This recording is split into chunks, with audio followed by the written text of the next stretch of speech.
Mais pourquoi cette rage de détruire Maurice Sartre et en particulier Palmyre? Mais c'est pas en particulier Palmyre, c'est aussi Palmyre. D'abord parce qu'ils vivent dans une obsession, qui est l'obsession de la lutte contre l'idolâtrie. Or, Palmyre est tout entière évidemment d'époque idolâtre, entre guillemets, puisqu'elle est pré-islamique. Donc évidemment, il n'y a pas de vestiges d'époque islamique, ou en tout cas très peu, à Palmyre.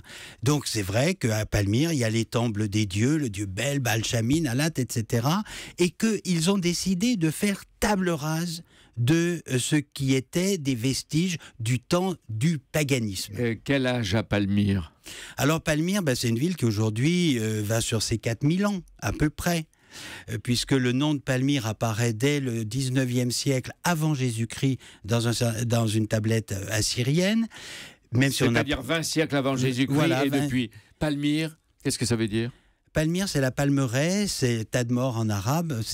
Palmyre, c'est la forme gréco-latine du nom, mais c'est la même chose. Il y a donc intérêt à connaître le grec et le latin, là, au passage. Bien entendu. Désormais, Daesh contrôle Maurice Sartre, toute la ville de Palmyre et ses environs. On le dit, ils ont commencé à massacrer. L'État islamique est maître de la moitié de la Syrie, d'une partie de l'Irak. Le califat abat les frontières. Est-ce qu'il y a un moyen, j'entendais le président de la République dire il faut agir, et il lançait un appel à l'action, mais on se demandait comment est-ce qu'on peut éviter la destruction d'une partie de ce que nous sommes nous-mêmes? C'est peut-être la question la plus difficile, à laquelle il est bien difficile de répondre, en tout cas, et moi je ne suis pas spécialiste de stratégie et de géopolitique.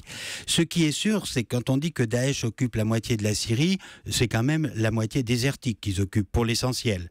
Donc il ne faut pas non plus leur donner plus... C'est quand même à 200 km de Damas. Bien entendu, et il ne faut pas non plus le négliger. Bachar les a laissés avancer jusqu'à Palmyre, beaucoup plus occupés qu'il était, à lancer des barils de TNT sur les rebelles du Nord qu'à empêcher Daesh d'avancer. Le résultat, c'est que Damas est maintenant sous la menace, et Homs, on néglige Homs, mais si Daesh s'empare de Homs, c'est Bachar est coupé du pays alaouite. Et là, à mon avis, il n'a plus qu'à faire ses valises.